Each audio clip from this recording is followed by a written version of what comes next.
Kapatid, panawagan ko sa iyo kapatid, bumalik ka na sa Panginoon, maglingkod ka na sa Panginoon, sumunod ka na sa Panginoon.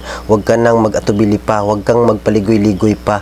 Huwag mo nang panghinayangan ang mundong ito kapatid, sapagkat itong mundo na to, susunugin ito ng ating Panginoon. Itong mundo na to, ito yung impyerno na susunog sa ating kaluluwa dito kapatid. Kaya kapatid, hinihingi ko ang iyong atensyon kapatid. Sana kung mapanood mo ito, magbago na tayo kapatid, magbalik loob tayo sa Panginoon kapatid. Kung ikay backslide ngayon, kung ikay dumayo sa Panginoon sa ngayon, magbalik loob tayo sa Panginoon kapatid. Wala sa unahan yung pagsisisi, nasa huli yung pagsisisi kapatid. Hindi tayo magsisisi ngayon kasi napakasarap ng ginagawa natin. Nagpapasarap tayo sa mga ginagawa natin sa mundong ito. Masaya tayo sa mga ginagawa natin kasama ng ating mga barkada, kasama ng ating mga kaibigan o sino pa man sa makamundong ito. Masaya tayo kaya hindi mo maiisip yung pagsisisi. Pero kapatid, walang hindi magsisisi doon sa dagat-dagatang apoy doon sa impyerno. Kaya kapatid, sinasabi ko sa iyo, masaktan ka man o hindi, o ano man sasabihin mo sa akin kapatid, hindi mo ako masisisi balang araw kung nandun ka na sa dagat-dagatang apoy sa impyerno. Kaya ngayon pa lang kapatid, sinasabi ko sa iyo, binabalaan kita, bumalik na ikaw sa Panginoon. Maglingkod ka na sa Panginoon. Magseryoso ka na sa paglilingkod sa Panginoon, sa pag-serve sa Panginoon. Alam kung bakit napakalapit na talaga ng ating Panginoon. Napakalapit na talaga ng pagbabalik niya. At yung buhay natin, sobrang iksi lang sa mundong ito. Hindi natin alam, bukas makalawa, patay na tayo. Ngayon okay pa tayo, bukas hindi natin alam. Baka sa pagtulog natin, hindi na tayo makakagising bukas. Kaya kapatid, pag-isip-isipan mo ito kapatid, hindi sa tinatakot kita, kundi matakot ka talaga kung nandun ka na sa dagat-dagatang apoy dun sa impyerno.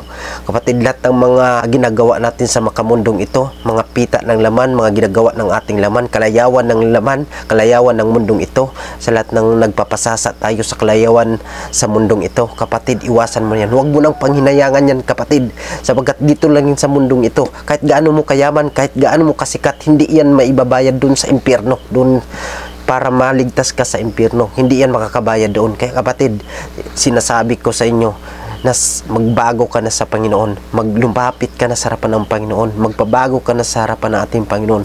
Magbago ka na ng landas patungo sa langit. Huwag patungo sa impyerno. Kapatid, di mo alam ang buhay mo.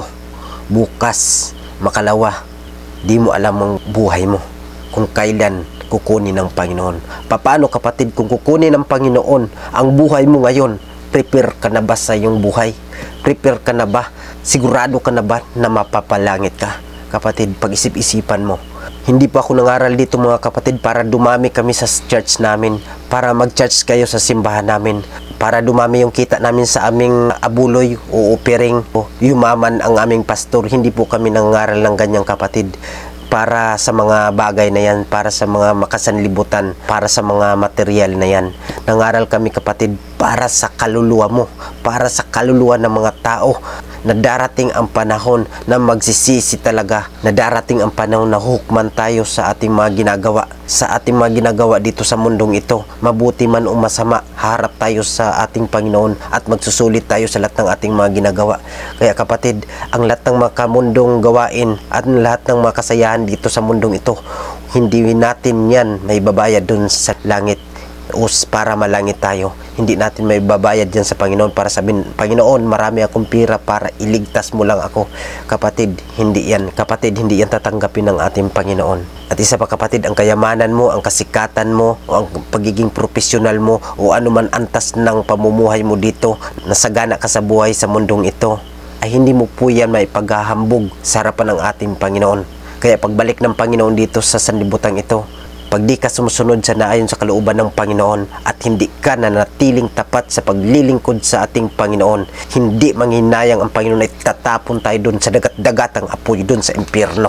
Kaya kapatid, kung mayroon ka pang ginagawa ngayon sa layaw ng sanlibutan ito, sa kasayahan ng mundong ito, iwaksi mo na yan kapatid. Huwag mo na yung panghinayangan pa para sa kaligtasan ng buhay mo doon sa impyerno. Kapatid, paulit-ulit kong sinasabi, magbago na po tayo sa naaayon sa kalooban ng Panginoon para pagdating ng panahon, doon tayo magsama-sama doon sa langit kasama ng ating Panginoon.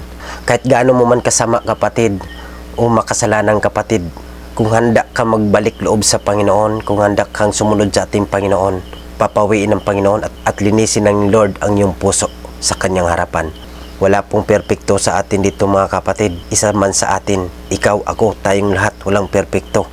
Lahat tayo nagkakasala at makasalanan sa harapan ng Panginoon. Pero kapatid, tandaan mo, kung magbalik loob tayo sa Panginoon, babaguhin tayo ng ating Panginoon dun sa langit. Kaya kapatid, ito sinasabi ko sa inyo para balang araw di nyo ako masisisi. God bless.